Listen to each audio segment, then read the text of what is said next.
From the far horizons of the unknown come transcribed tales of new dimensions in time and space. These are stories of the future, adventures in which you'll live in a million could-be years on 1,000 maybe worlds. The National Broadcasting Company, in cooperation with Street and Smith, publishers of astounding science fiction, presents X minus 1.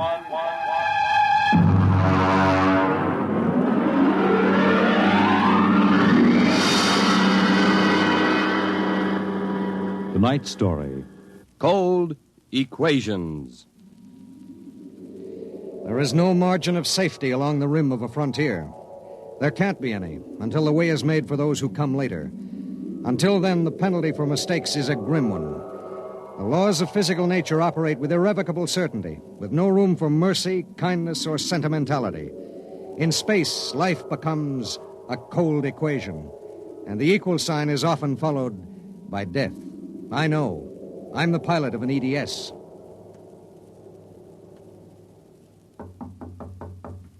Come in. You sent for me, Commander? Yes. Sit down, Barton. We just got an ED from the Territorial Space Station on Woden. Woden. That's in the Crab Nebula, isn't it? That's right.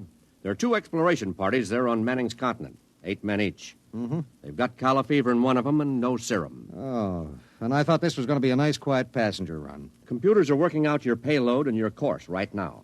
In exactly 10 minutes, we'll drop into normal space and launch your ship. I'll get her ready. One thing. What's that? Woden is at the maximum pay limit for an EDS. Figuring the weight of the serum, we'll be able to give you just enough fuel to land on Manning's continent if you make it the first pass. Otherwise, you'll burn out in midair. Mm-hmm. Standard procedure. Report to launching control. Right. Good luck, Barton. Thanks. Oh, by the way. Yes? When can I expect to be picked up? We'll make a stop on the run back to Earth sometime next year. You'll be notified by radio. Okay. Sorry, we can't make it sooner. That's what happens when you sign on for EDS work. I'll see you next year, Commander.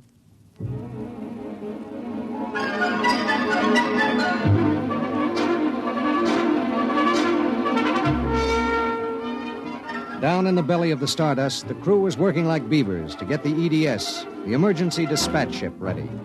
Mechanics and technicians were swarming all over the place. Girls in inspectors' uniforms were checking the gauges in the supply cabinet. 9 minutes later, the exact course was in the computer. The serum was stowed in my supply cabinet closet, and little EDS 4G3 was ready to be born into space. Barton, Yes, sir. 30 seconds to blast off. All set? All set. I'm turning you over to traffic. Ready. Traffic control. Come in, EDS 4G3. Ready. 20 seconds. Lock open. 15 seconds. Space drive on. Space drive on. 10 seconds. Gravity neutralizer on. Neutralizer on. 5 seconds. 4, 3, 2, 1. Blast off.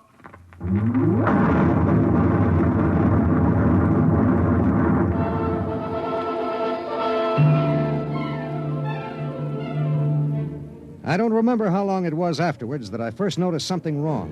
Maybe an hour, maybe 2. There was nothing to show it except the needle and the heat gauge. It was on 0 when we left the Stardust, and now I noticed that it had crept up toward the 30 mark. That meant something inside the ship was radiating heat. That something was in the supply closet, and it was alive.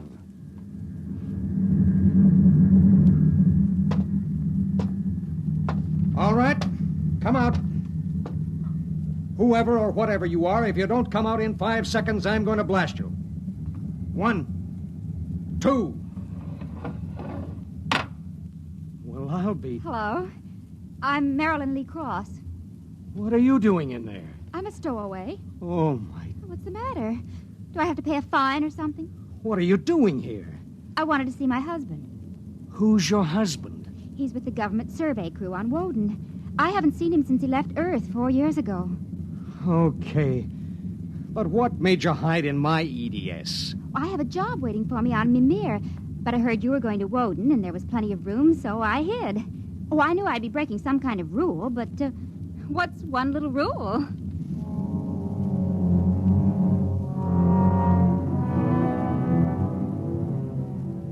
What's one little rule? H amount of fuel will power an EDS with a mass of M safely to its destination. H amount of fuel will not power an EDS with a mass of M plus X safely to its destination. Well, how could she be expected to know? She was 5'2" with brown curly hair and the faint, sweet smell of perfume. She was 5'2" and she smelled like apple blossoms. And her name was X in an equation that would have to be balanced.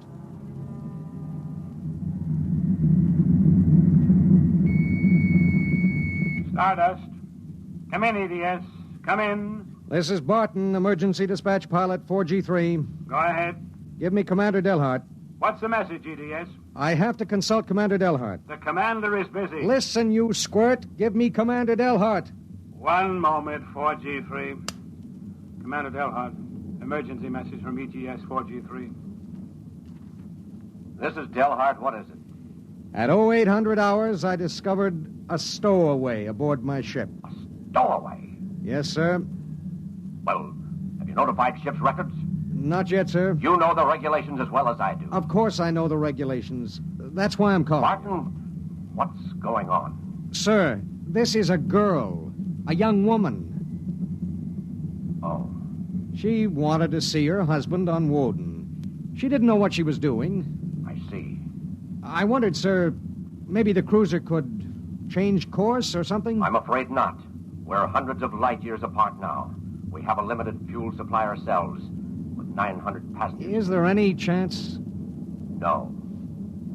Okay, Skipper. Better get the information to ship's records.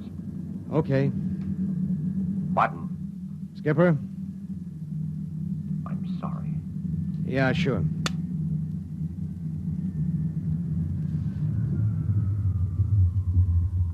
You cut our acceleration, didn't you? Yes. Why? Well, save fuel. For a while. How did you manage to stow away? Well, I was taking a language lesson in Mimirese from a girl in the inspection corps. The order came in for your trip, and I just went along on an impulse. Oh, it was easy. I'll be a model prisoner, I promise. Oh, if you were only a thief or a spy, it would make it easier. Make what easier? Forget it.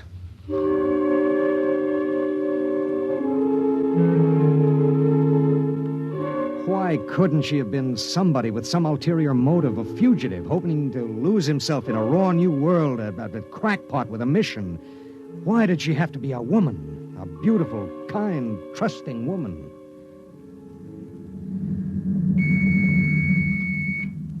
Stardust. Barton, EDS 4G3. Go ahead, 4G3. Identify a stowaway. Give me your identification disc, Miss Cross. Here. Why? Well, it's for ship's records. Identification number T8374. One moment. This is for the gray card, of course. Yes. I'll need the time of... I'll tell you later. That's highly irregular. Then we'll do it in a highly irregular manner. The subject is a young woman. She's listening to everything that's said. Are you capable of understanding that? Oh. Go ahead, 4G3. Number T8374-Y54. Name, Marilyn Lee Cross. Female, married. Born July 7th, 2160. Good Lord, you're only a child. Height, 5 feet 2 inches. Weight, 110. Hair, brown. Eyes, blue. Complexion, light. Blood type O. Original destination, Port City, Mimir. Listen, I'll call you back later. Look, miss. Marilyn. Look, Marilyn. I guess you don't know what you got yourself into here. Well, it's like this. This ship is carrying Calla fever serum to the survey group on Woden. Yes. Their supply was wrecked in a tornado. The fever is always fatal unless the serum is given in the first 48 hours. Now, these little ships have exactly enough fuel to reach their destination. If you stay aboard her, your added weight will cause it to use up all its fuel before it can land. What happens then? We crash. You die, I die, and 6 fever victims on Woden die. Well, can't they send out another ship to meet us? There are no ships to send. Well, Oh, no. Oh, no, you couldn't do that. That's how it has to be. But that's crazy. I haven't done anything. I haven't hurt anybody. I'm sorry. I should have told you before, but I wanted to make sure there was no other way. You mean it? You're going to make me leave this ship? That's how it is. But I'll die. I'll explode. I'll be like those horrible pictures of... Try to understand. I do understand. You're going to kill me, and I didn't do anything. I know you didn't. That has nothing to do with it. It has everything to do with it. Nobody just dies like that for no reason. Oh, listen. Maybe there are other cruisers. Cruisers you don't know about. Maybe the radio. Maybe it... Now, listen to me. It's different here. Different from anything you've ever known. On Woden, there are 16 men. 16 men on an entire world. They're fighting. Fighting an alien environment. The environment fights back. You can only make a mistake once. And I made a mistake. Yes. There's no hope. Absolutely none. You'll have to be put out of the ship.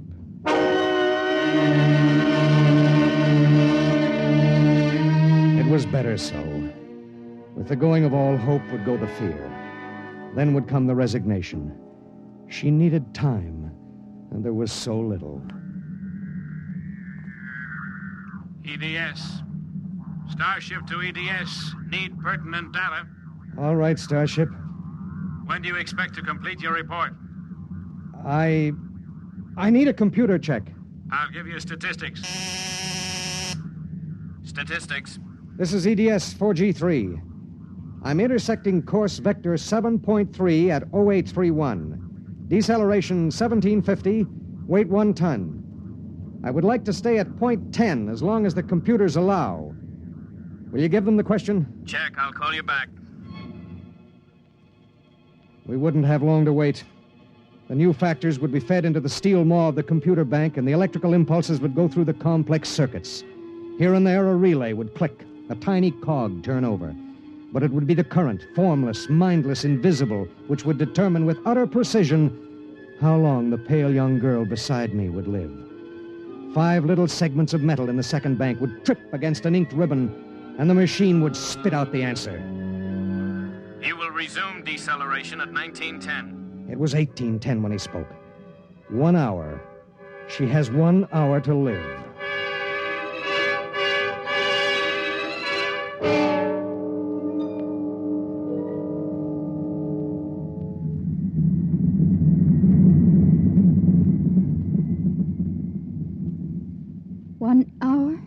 That's it. All I did was hide in a closet. And now you tell me I have to die. I don't believe it. You might as well get used to it. If this happened back on Earth, 1,000 ships would fill the sky. The whole world would know about it. They'd do everything to save me. This isn't Earth. It was such a big dream. Jerry and I separated almost 5 years ago. We were too young. And I was going to see him to try to make everything all right again. Are you married? I was. Oh? She ran off with some guy in the weather service. Do you still think about it? I don't let myself. Where is she? Back on Earth. Look, if you don't mind, I'd just as soon talk about something else. Okay. What do you do when you've got an hour to live? What do you talk about? What's Jerry like? Jerry? Oh, he's a funny guy. When he found out, I mean about the other fella, he didn't get mad. He cried. That was all he felt, sadness. So you walked all over him? Well, I thought I wanted him to get mad at me, to be jealous. And now? I've been thinking about him for 5 years. So when I heard the ship was bound for Woden and I knew Jerry was there, I stowed away. I didn't know about the fuel. I didn't know this would happen to me. She had violated a man-made law that said keep out. The penalty was not of man's making or desire. It was not a penalty men could revoke. H amount of fuel will power an EDS with a mass of M safely to its destination. The time was 1830. 40 minutes. It was beginning to get me. A space frontier is a rough place, and I'd seen 100 men die since I left Earth. But this was different. I watched her as she wrote a message to her folks. I watched her as she fought her way through the black horror of fear toward the calm gray of acceptance. And then there it was on the view screen. The planet Woden. A red ball enshrouded in the blue haze of its atmosphere, swimming in space against the background of star-sprinkled blackness. The chronometer on the instrument panel said 1845.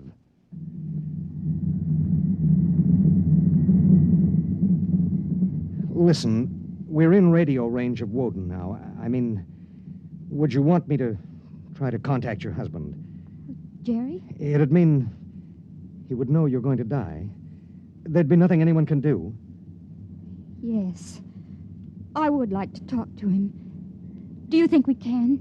Well, the planet is turning. If his group is on the side facing us, we might be able to reach him. Oh, try. All right.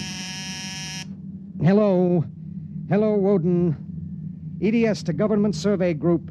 Can you hear me? Come in, Woden. They may not be monitoring. Hello? Hello. Hello. Identify yourself, please. This is Government Survey Group 1 on Planet Woden. This is John Barton, EDS pilot. You have the serum? Yes. How bad is it? 1 man died last night. 6 have the fever. How long will it take to... I start deceleration at 1910 hours. I should be able to land at 1930. Thank God. Look, do you have a Gerald Cross in charge of the group? Commander Cross? Yes, we do. Could I speak to him? He isn't here. He's out with the survey team. When do you expect him? Can't say. How do you read me? How much time do we have left for communication? Less than 15 minutes. All right. If Commander Cross comes back before we lose radio contact, will you have him buzz me? It's important. Okay, EDS. I'll keep the set open. Check.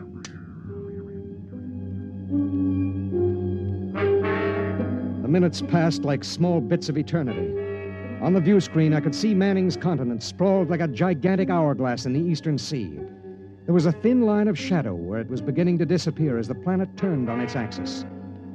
I looked at the pale woman next to me, and I thought of another woman long ago who'd sat next to me and cried because I wouldn't try to understand. What had she written in those letters back home? What would they think of the faceless, unknown pilot who'd sent her to her death? What would I think of myself alone nights, reliving this voyage?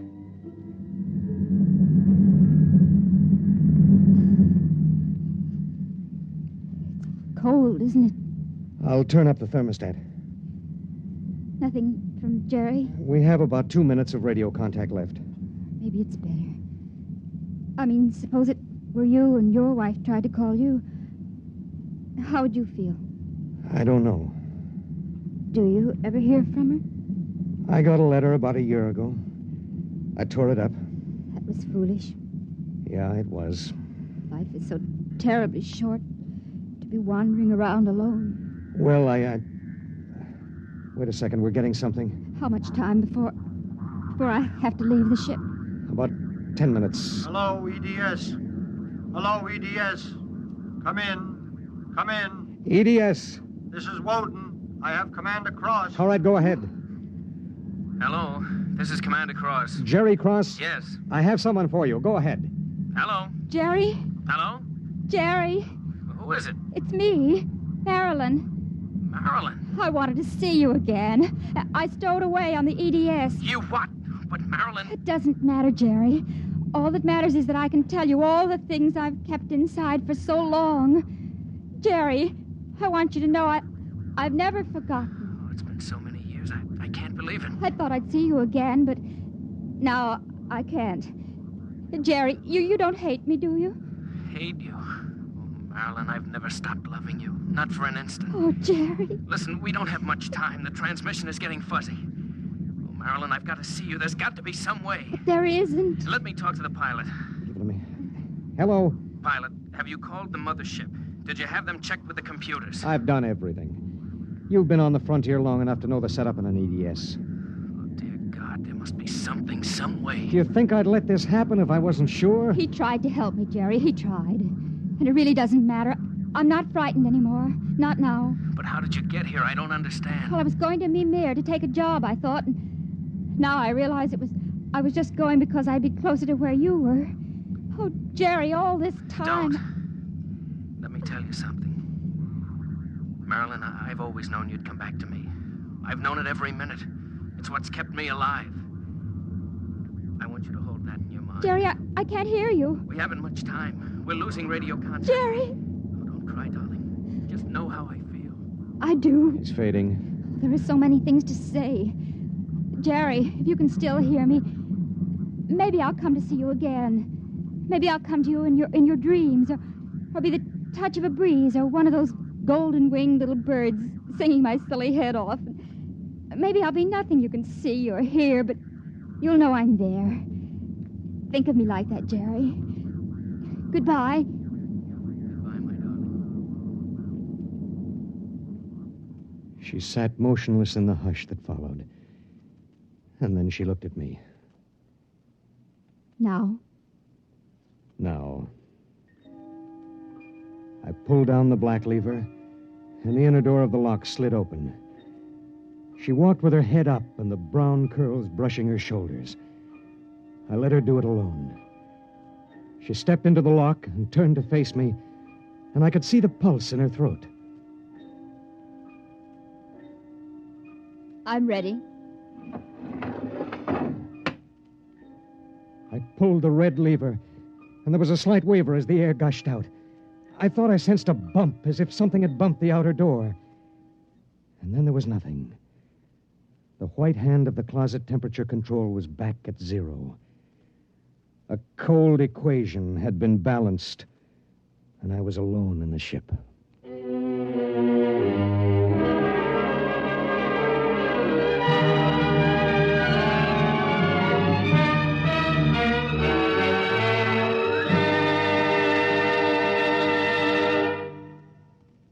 You have just heard X-1, presented by the National Broadcasting Company in cooperation with Street and Smith, publishers of astounding science fiction. Tonight, by transcription, X-1 has brought you Cold Equations, written by Tom Godwin and adapted for radio by George Lefferts. Featured in the cast were Court Benson as Barton, Jay Meredith as Marilyn, Milo Bolton as Commander Delhart, Bob Hastings as Jerry Cross, Jack Arthur as Traffic Control Officer, and Walter Kinsella as the Woden Monitor. Your announcer, Bill Rippey. X-1 was directed by Ken McGregor and is an NBC Radio Network production.